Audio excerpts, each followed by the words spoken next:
Olá! Você sabia de hoje vai falar sobre a importância dos minerais. E aí a gente começa do começo. Lá em Gênesis 1:1, Deus separa o céu da terra.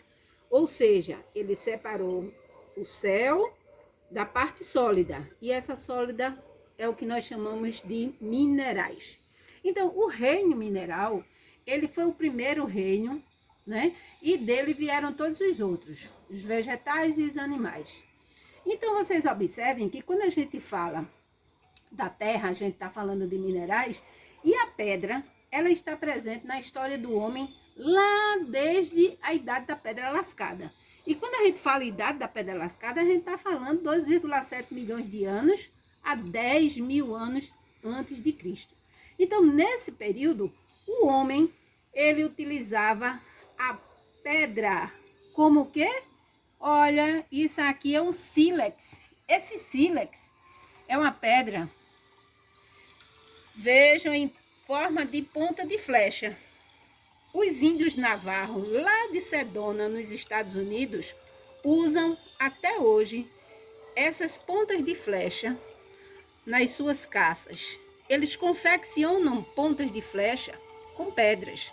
Então, esse homem que confeccionava as pontas de flecha, machadinhas para o seu uso na caça, essa daqui foi a primeira forma da pedra ser utilizada. Aí vem na questão, vamos andar um pouco no tempo. Aí o peitoral dos sacerdotes continham 12 pedras, que eram as 12 tribos. Andando mais um pouco, a gente tem que mulheres utilizavam pó de malaquita verde, como todos vocês conhecem, para fazer o quê? O sombreamento dos olhos. Se utilizava também o elixir de ametista, para quê? Para aquelas pessoas que estavam embriagados. Eles acreditavam que tomando o elixir de ametista ia ajudar na questão do mal-estar que ficava depois da embriaguez. E aí também se pegava obsidiana negra, se fazia facas, e essas facas elas eram utilizadas em rituais, né? Rituais de oferenda aos deuses, né? Pela colheita. Então eles sacrificavam as suas caças com facas de obsidiana. Existia também na época mulheres que consultavam os espelhos de obsidiana. Conta até a história que aquele espelho da madrasta de Branca de Neve era um espelho de obsidiana que ela consultava. E hoje em dia ainda existem algumas pessoas que consultam espelhos de obsidiana. Nós temos também, onde mais os minerais eles podem estar? Falamos do elixir. Na antiga Grécia, os gregos, eles usavam pedras de citrino dentro de bolsinhas de couro. E eles acreditavam que aquelas pedrinhas de citrino, quando eles voltassem da guerra, eles ajudariam a eles trazerem os espólios de guerra. Então, citrino seria para eles a questão da pedra da prosperidade. Então, vocês vejam que a pedra está presente ao longo das eras na vida do homem. Voltando para a questão da Bíblia, lá em Atos dos Apóstolos, no capítulo 4, fala de que Jesus era pedra de esquina. Em Isaías 28, fala no granito, que era uma pedra angular. Então, hoje, quando a gente fala de pedra, algumas pessoas dizem, isso é modismo, isso é algo que está começando agora, mas daqui uns dias vão se esquecer. Gente, os minerais, eles estão presentes na vida do homem e estão presentes na constituição desse homem. Então, a nossa estrutura corpórea é feita de quê? Minerais. Aí a gente traz para hoje a questão, uma só das questões relacionada ao mineral, que é o quê? A vibração. Então, quando esse mineral vibra, o que é que ele vai fazer? Ele vai ativar e alinhar quem? Os nossos chakras. Estão lembrados dos 7 chakras? Isso os 7 que são mais falados, mas são muito mais do que 7 chakras. Então, quando esse mineral vibra, ele vai estar alinhando e ativando os chakras. E vocês sabem muito bem que os chakras, eles estão relacionados a quem? A um bem-estar físico, a um bem-estar emocional, a um bem-estar mental. E vocês sabem que quando esses chakras ou estão obstruídos ou não estão alinhados, eles vão causar alguns transtornos nesse corpo, né? E para que nós tenhamos um corpo biomagnético equilibrado, nós precisamos estar com esses chakras alinhados e ativados. Então, falar de minerais é algo que faz parte do dia a dia, faz parte das nossas relações interpessoais e faz parte do ambiente onde nós vivemos. E aí algumas pessoas disseram, vamos ver onde é que eu posso colocar determinado mineral. E aí hoje nós trouxemos para vocês, assim, sugestões, né? Algumas sugestões de minerais que vocês podem utilizar em alguns ambientes. E nós vamos apresentá-los agora. Então, eu preparei esse material aqui para vocês e já deixei ele todo arrumado. Então, observem que na entrada ou no hall, pode ser uma varanda, um hall de entrada, ou até mesmo aquele espaço que você tem, né? A gente coloca o quê? Uma turmalina negra, uma sugestão de turmalina negra. A ideia é que essa turmalina negra, ela esteja em pé, né? Ela esteja localizada nesse espaço em pé. E aquelas estrias da turmalina, porque vocês, não sei se já observaram, tem umas turmalinas que elas são lisas e tem outras que são estriadas. Então, para esse espaço de entrada, é importante que essa turmalina ela seja estriada, para que ela tenha uma melhor canalização dessas energias que estão chegando a esse ambiente. Aí nós vamos agora para a sala. Essa sala, ela pode ser uma sala de estar ou uma sala de jantar. Eu coloquei sala e coloquei a selenita e a sodalita.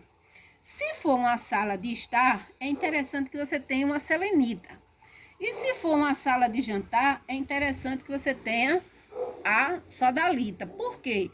Porque a sodalita é aquele mineral que vai fazer com que as relações interpessoais, os diálogos, a conversa, seja algo que flua de uma maneira melhor.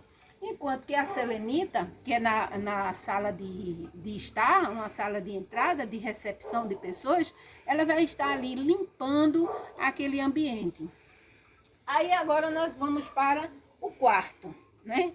Esse quarto pode ser um quarto de casal, pode ser um quarto de criança, pode ser um quarto de alguém que dorme sozinho.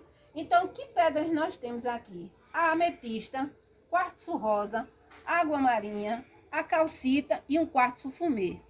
Então, vejam, se o quarto for de criança, é importante que tenha calcita. Por quê? Porque a calcita é uma pedra que está ligada à questão do desenvolvimento ósseo, do crescimento. Então, num quarto de criança, é interessante que a gente tenha a calcita, né? Somente salientando isso. Enquanto que as outras pedras também são importantes para o quarto da criança, por quê?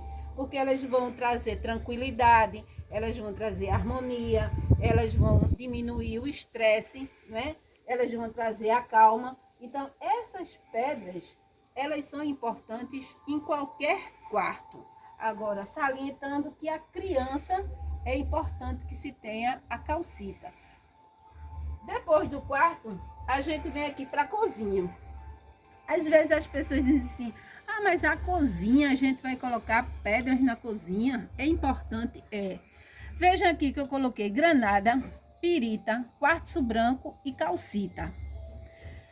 Essas pedras aqui, elas estão ligadas à questão de limpeza, de prosperidade, de movimento, de vitalidade, porque tudo isso a gente precisa ter na cozinha, porque a cozinha é o ambiente onde nós vamos fazer os nossos alimentos e é necessário que aquele ambiente tenha uma energia, uma fluidez, né?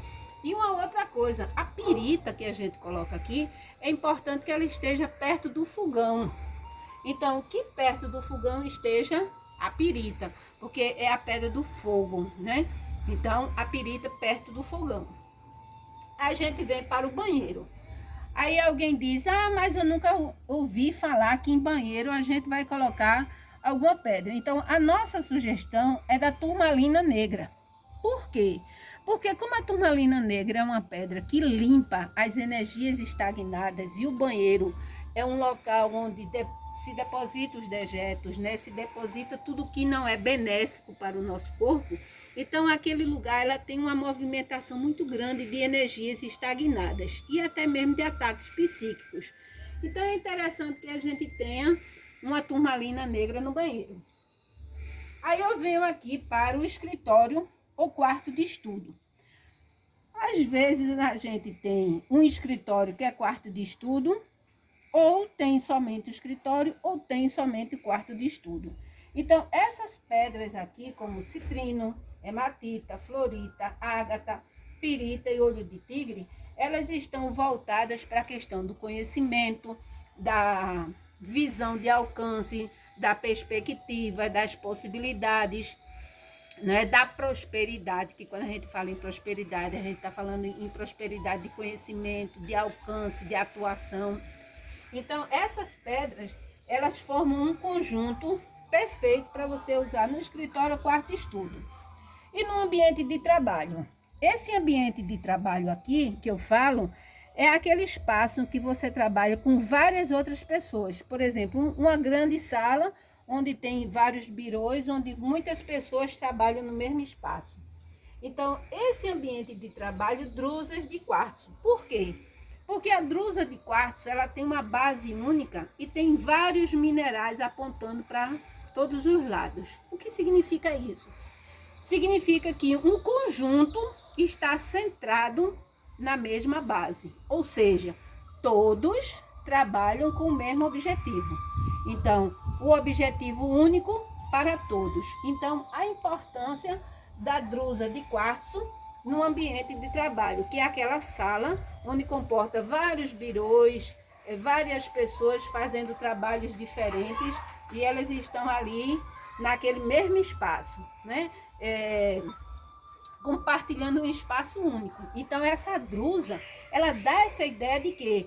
De unicidade para todos. Então, objetivo único para todos. Ou seja, crescer, prosperar, se dar bem, as relações interpessoais serem boas. Então, esse é o objetivo da drusa de quartzo.